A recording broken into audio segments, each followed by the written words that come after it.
ஓம் சரவணபவன் நற்பவி. Hello மக்களே, மகா சிவராத்திரி பார்த்திங்கன்னா புதன்கிழமை வருதுங்க. அப்படிப்பட்ட சிவராத்திரியில் 2வது கால பூஜை பார்த்தவங்களுக்கு 3வது கால பூஜை பார்க்கலாமான்ற ஒரு சந்தேகங்கள் இருக்கும். அதுக்காக தாங்க இந்த பதிவு நான் உங்களுக்கு தரேன். பார்க்கலாங்க, கண்டிப்பாக 3வது கால பூஜையை பார்க்கலாம். அது என்ன பூஜைன்னு சொல்லிட்டு சொன்னீங்கன்னா, சக்தி பார்வதி தாயார் சிவபெருமான பூஜிக்கிற காலந்தாங்க 3வது கால பூஜை.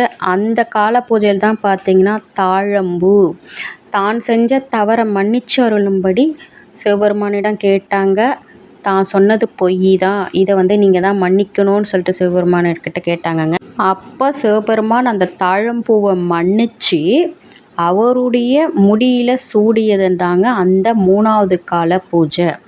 அப்போ நாம் தாழம்பூவை வாங்கிட்டு போய் கொடுக்கலாங்க சிவபெருமானுக்கு.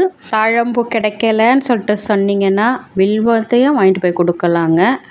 அந்த ஒரு நாள் மட்டும்தாங்க சிவபெருமான் தான் தலைமுடியில் சூடி இருப்பார் தாழம்பூவை.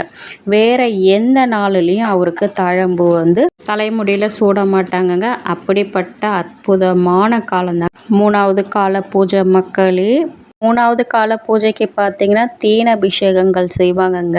நாம் தேனை வாங்கிட்டு போய் சிவபெருமானுக்கு கொடுக்கறது ரொம்ப ரொம்ப அற்புதங்க.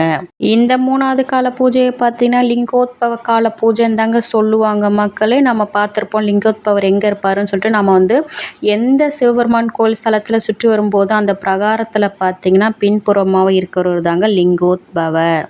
அவரை தான் நம்ம திருவண்ணாமலையிலையும் நம்ம பார்க்குறோம்.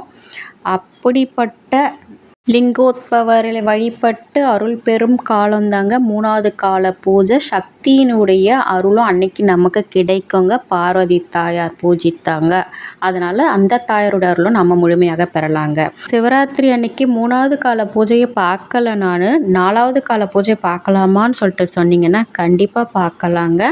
அதில் என்னென்ன அற்புதங்கள் இருக்குன்றதை நான் உங்களுக்கு அடுத்த வீடியோவில் அப்லோட் பண்ணுறேன் மக்களே. நான் போடுற இந்த வீடியோலாம் உங்களுக்கு பிடிச்சிருந்ததுன்னா லைக் பண்ணுங்கள், ஷேர் பண்ணுங்கள், மறக்காமல் என்னோட சேனல் சப்ஸ்கிரைப் பண்ணிவிடுங்க மக்களே. பாய். அடுத்த ஒரு நல்ல வீடியோவில் உங்களை நான் சந்திக்கிறேன். வெற்றிவேல் முருகனுக்கு அரோகரா. வேலும் மயிலும் சேவலும் துணை. ஓம் நமச்சிவாய், ஓம் நமச்சிவாய், ஓம் நமச்சிவாய். தென்னாட்டுடைய சிவனை போற்றி, நாட்டவர்க்கு இறைவா போற்றி போற்றி.